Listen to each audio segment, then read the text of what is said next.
আসসালামু আলাইকুম, সকালে ভালো আছেন? তো আজকের এই ভিডিওতে আমরা কথা বলবো এসএসসি কনসেপ্টের মধ্যে যে ফ্রেক আউট সেটা নিয়ে আজকে কথা বলবো আমরা।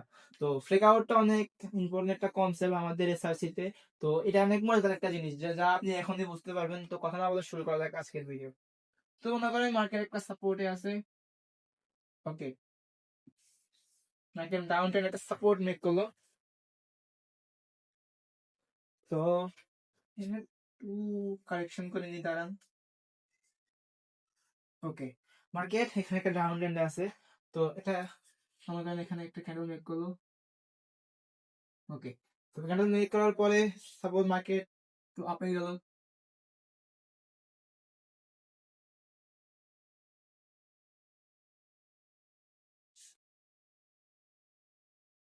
তারপর যাওয়ার পরে মার্কেট এখানে পুল ব্যাক নেওয়ার পর মার্কেট নিচে গেল। ওকে, দ্যাটস গুড।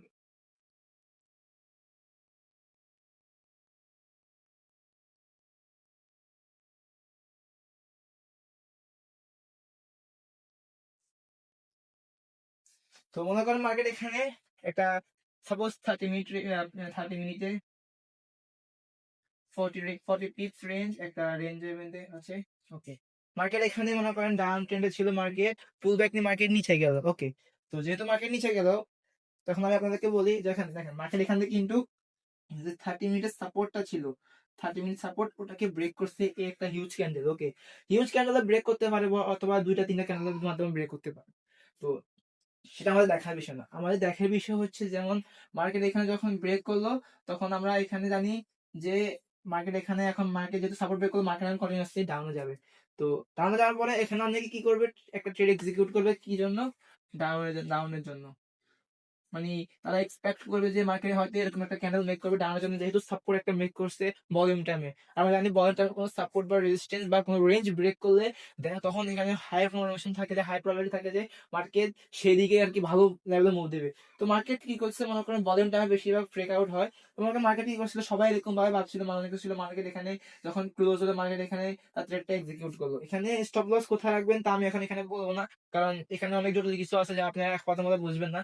তো মনে করেন মার্কেট এখানে পোলা পাইনি কি করলো, এখানে একটা ট্রেড এক্সিকিউট করলো। তো ট্রেড এক্সিকিউট করার পরে কি হলো, ট্রেডটা ডাউনে গেল না। ডাউনে না গিয়ে কি হলো, ট্রেডটা আবার পুনরায় ব্যাক রেঞ্জে ঢুকে গেল। ওকে, ব্যাকে যে 30 মিনিট যেটা ওটা ব্যাকে ঢুকে গেল। ওকে, রেঞ্জের ভিতরে। তো ঢুকে যাওয়ার পরে এখন আমাদের এখানে যে জিনিসটা হলো, এটা কি বলে, এটা মূলত ব্রেক আউট বলে। মূলত মার্কেট এখানে একটা স্ট্রং একটা স্ট্রং সাপোর্টকে ব্রেক করে সবাইকে দেখাইছে যে হ্যাঁ, এখানে সাপোর্ট ব্রেক হয়েছে, এখন তোমরা ভালো লেভেলে সেল করতে পারো। কিন্তু মার্কেটে যখন সবাই সেল করলো, তখন মার্কেটে কি করলো, আহ তাদের লিকুইডিটি গ্র্যাব করলো, মানে তাদের এসএল হিট করে এসএল নিয়ে নিল এবং মার্কেট পুনরায় রেঞ্জের ভিতরে ক্লোজ হয়ে গেল। তখন আমরা এখানে কি করবো, এই সিনারিতে কি করবো? তো এই সিনারিতে আমরা কি করবো, যখন দেখেন ক্যান্ডেলটা যখন ক্লোজ নিল, ক্লোজ হওয়ার পরে এখানে হয়তো আপনি নিবেন, এখানে আপনার যদি প্রবাবিলিটি থাকে তখন আপনি এখানে ডাউনে নেওয়ার পর ডাউনে গেলে আপনার এখানে প্রফিট বাই।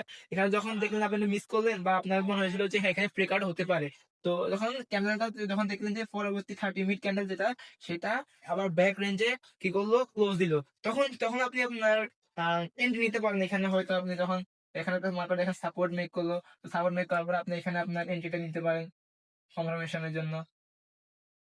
এছাড়া থাকবে প্রিভিয়াস ক্যান্ডেলের লোতে। তো এইভাবে আপনারা মূলত ফ্রেক আউট এন্ট্রি নিতে পারেন। তবে মাথায় রাখবেন যে ফ্রেক আউট মানে কি, যখন একটা রেঞ্জ থেকে ক্যান্ডেল বা কোনো মার্কেটের যে রেঞ্জ ছিল ওটা থেকে যখন কোনো ক্যান্ডেল বের হবে, বের হওয়ার পরে যখন বের হওয়ার হয়ে তারপরে যখন রেঞ্জের বাইরে ক্লোজ দিবে, তখন সেটাকে আমরা যখন ক্লোজ দেওয়ার পরে যখন কোন আরেকটা ক্যান্ডেল, পরবর্তী ক্যান্ডেল বা 3 নাম্বার, এখানে এখানে একটা ক্যান্ডেল হয়তো রেঞ্জের ভিতরে ঢুকছে, কিন্তু এখানে একটা বদলে এমন হতে পারতো যে এটা নিয়ে এটা নিচে ক্লোজ দিছে, ক্লোজ দেওয়ার পরে আরেকটা ক্যান্ডেল ডাইরেক্ট আপনার আপে চলে গেছে, যেমন এরকম হতে পারে। আপনাকে বলি,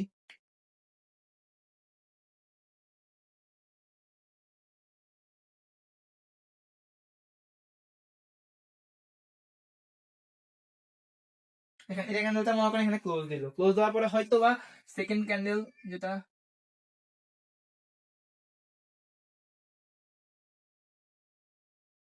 এটা ডাউনে ক্লোজ দিল। ওকে, নো প্রবলেম, ডাউনে ক্লোজ দিল। এমন হতে পারে যে থার্ড ক্যান্ডেল যেটা, সেটা আবার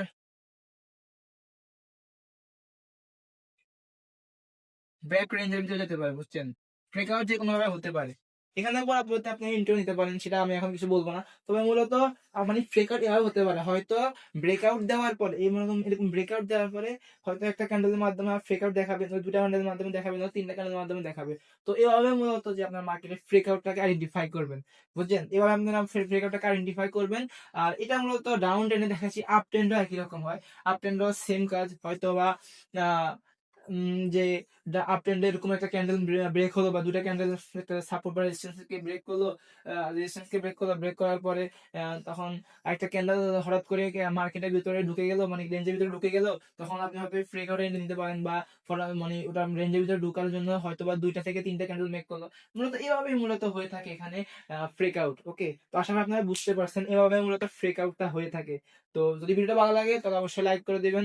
পরের ক্লাসে আমরা অন্য কোনো বিষয় নিয়ে কথা বলবো। তো ভালো থাকবেন, সুস্থ থাকবেন, আল্লাহ হাফেজ।